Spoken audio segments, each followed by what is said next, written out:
Richard. It's nice to have you here with us today. Tell our audience how you become an investor and why you choose investing as a way of income. As we all know, investments can be very risky and not all people are successful. Well, when my family moved to America, my father was a banker, and he told me about the system, educated me into that system, and when I was a boy I was growing up seeing people from that world.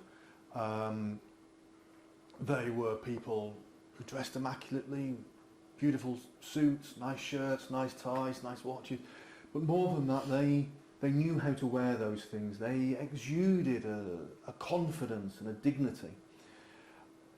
I was born into that world, but I wanted to be like those people, but more than that, I needed to earn my place there. I needed to deserve it. So I was following the stock market, reading the financial magazines, all of those things to educate myself, and I suppose it must have been when I was about 17 that I decided that I was going to gather together some capital and start investing myself. And I was a young man. I wanted even my first stake to be money that I'd earned. So I was doing all kinds of jobs.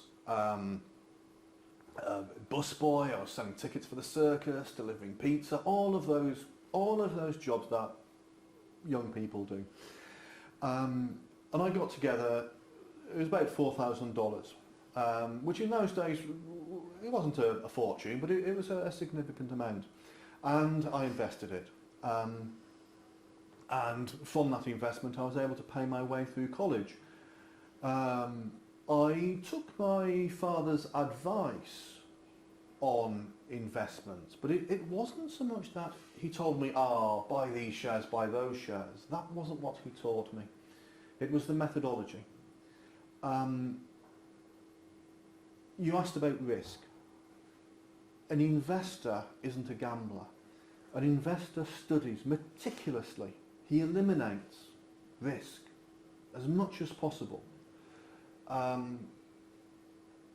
Those people who don't study,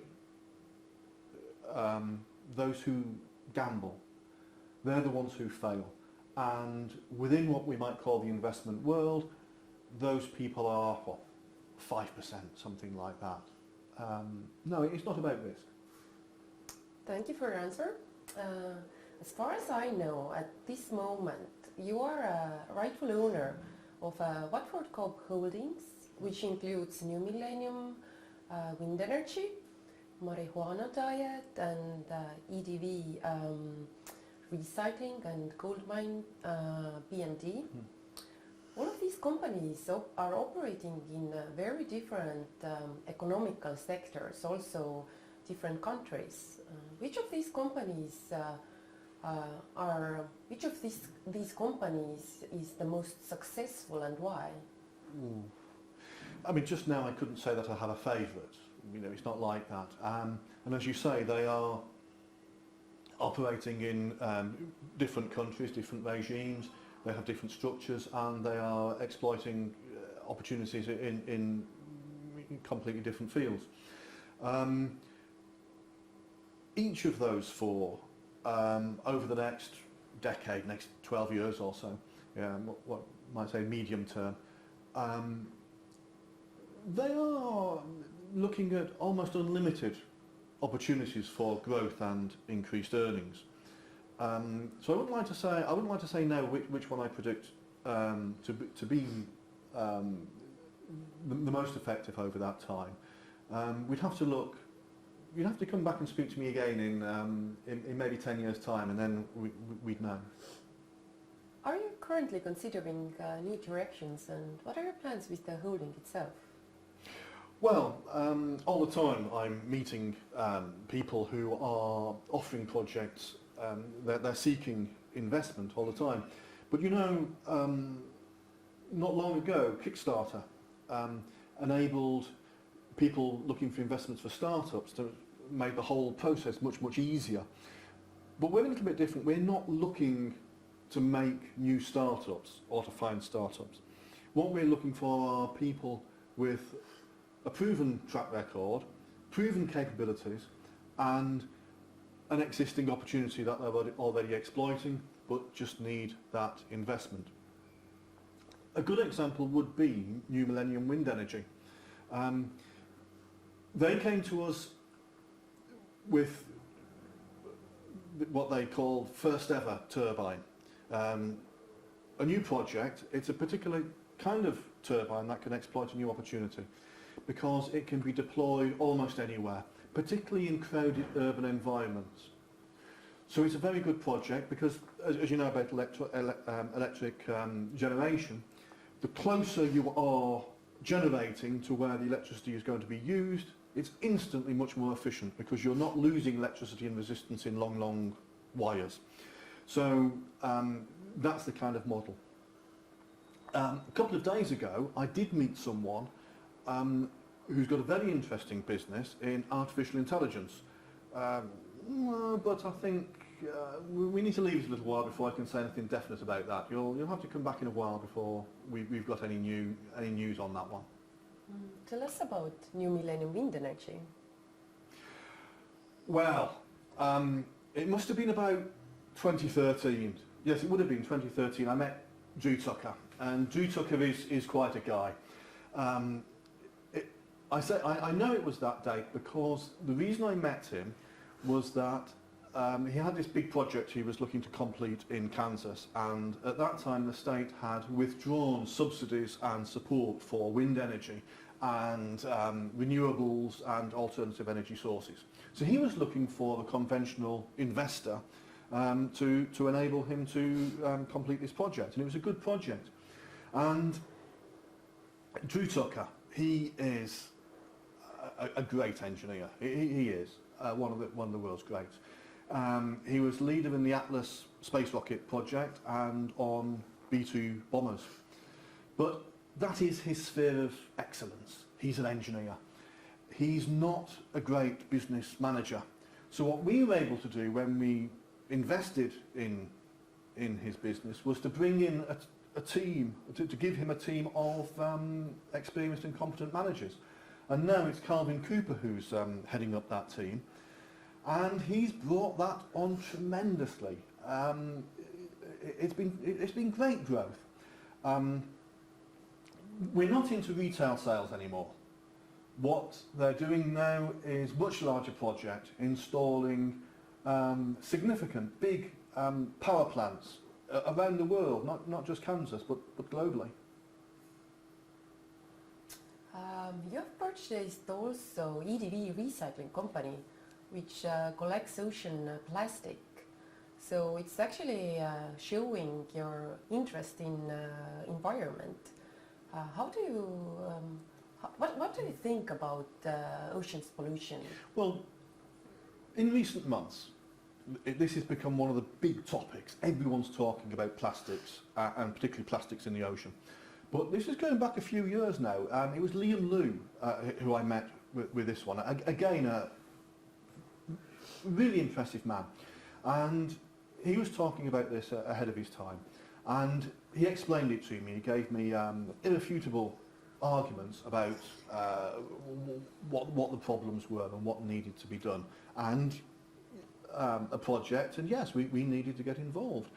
The thing is with plastics, we are dumping thousands of tons, hundreds of thousands of tons of plastics into the oceans every single day.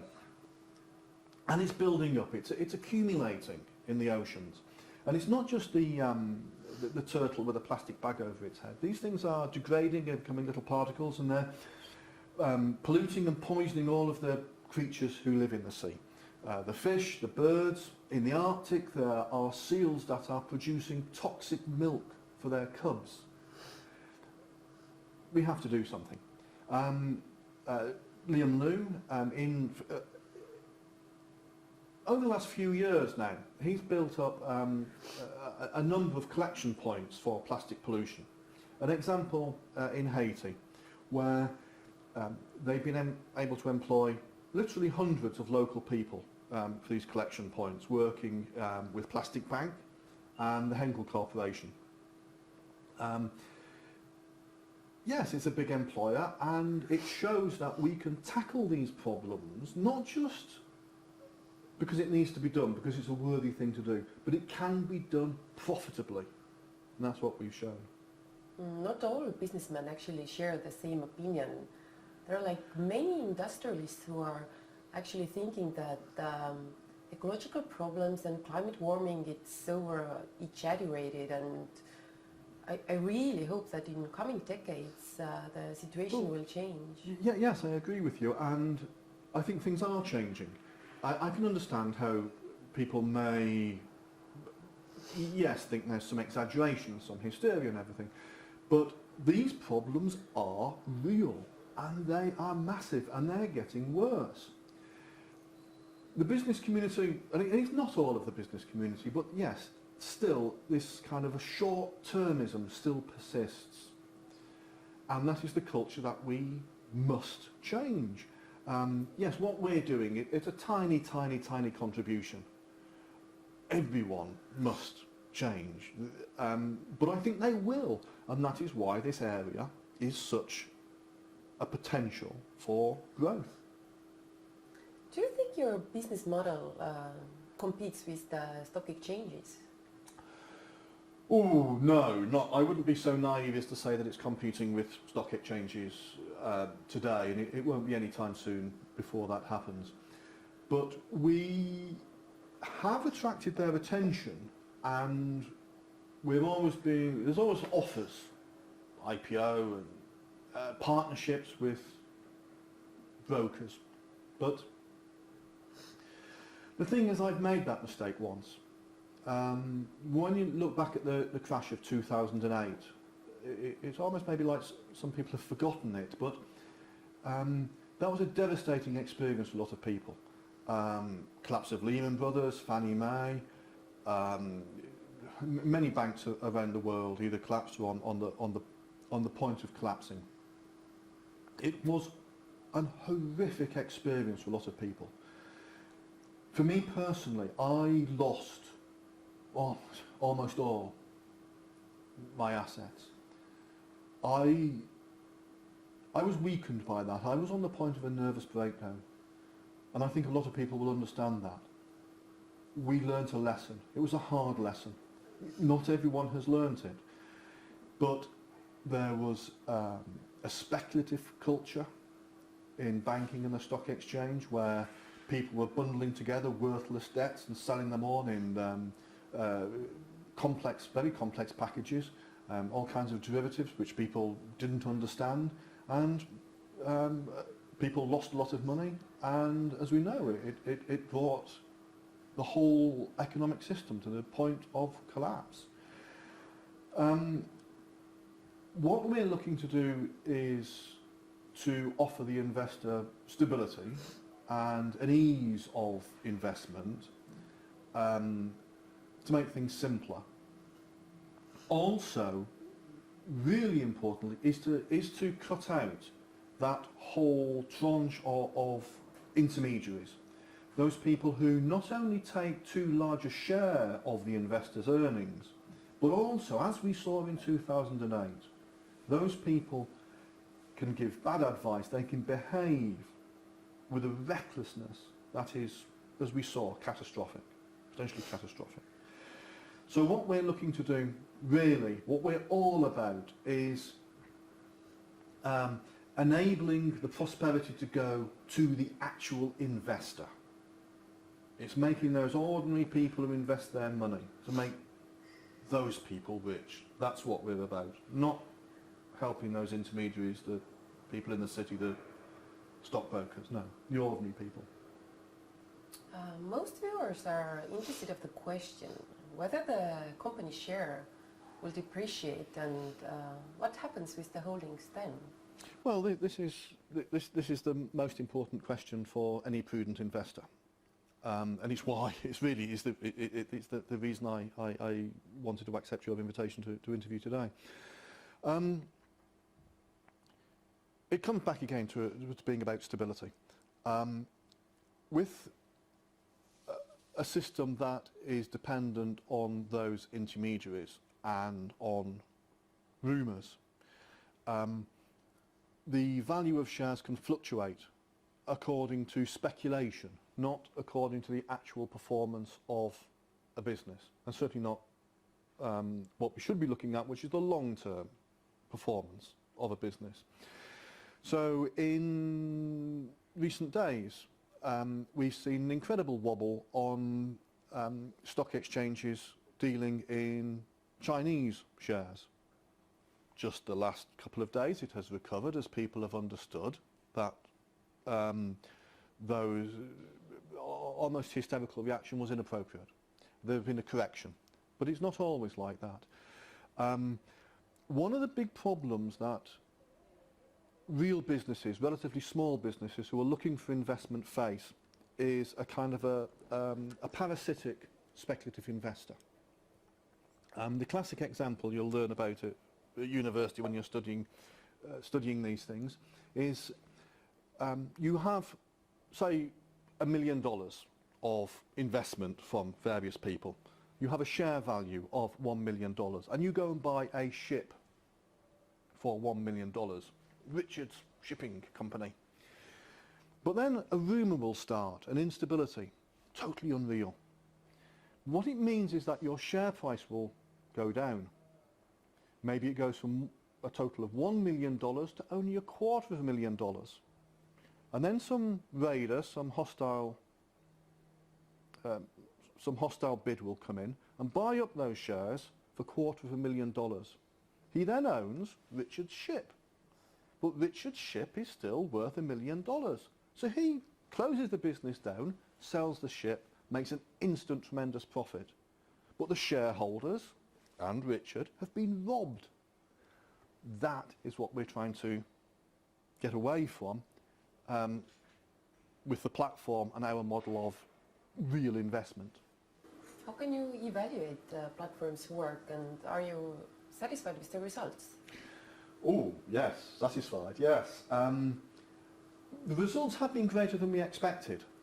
You see, when we started this, the models and the predictions were based really on the US market, just the US market. That's how we based our calculations. But it has expanded outside the US as other people have wanted to invest. As maybe you might expect today, which you wouldn't have expected a decade ago maybe, Brazil, Indonesia, Mexico, investment coming from those places. But also that maybe you wouldn't have predicted a decade ago was investment coming out of the core of Europe, France and Germany. And also, of course, increasingly Russia, important source of investment. So I wouldn't have expected that, but of course now that it is happening, we're flexible, we modify, and Europe and Asia are important growth areas for us. And we're trying to set up regional offices. We set up really quite recently in Russia a representative office, and I hope I'm saying this right, a city called Ulan-Ude. Is that the correct way of saying it? Sounds good. Right, thank you. Don't want to embarrass people. And yes, we're looking to expand that network in Europe and Asia. How public are you? Ooh, well, within our world, I have a lot of meetings. I need to meet the employees, our people. You need to do that to keep in touch, to know all of these things, what's actually happening on the ground in the business. But also shareholders, of course, meeting those people, and I'm meeting all the time people with businesses who are looking for investment, that potential of growth that we've talked about. But how shall I say, well, so over the next 3 or 4 months. I'm totally booked up. You know, I can't make any more appearances of anything.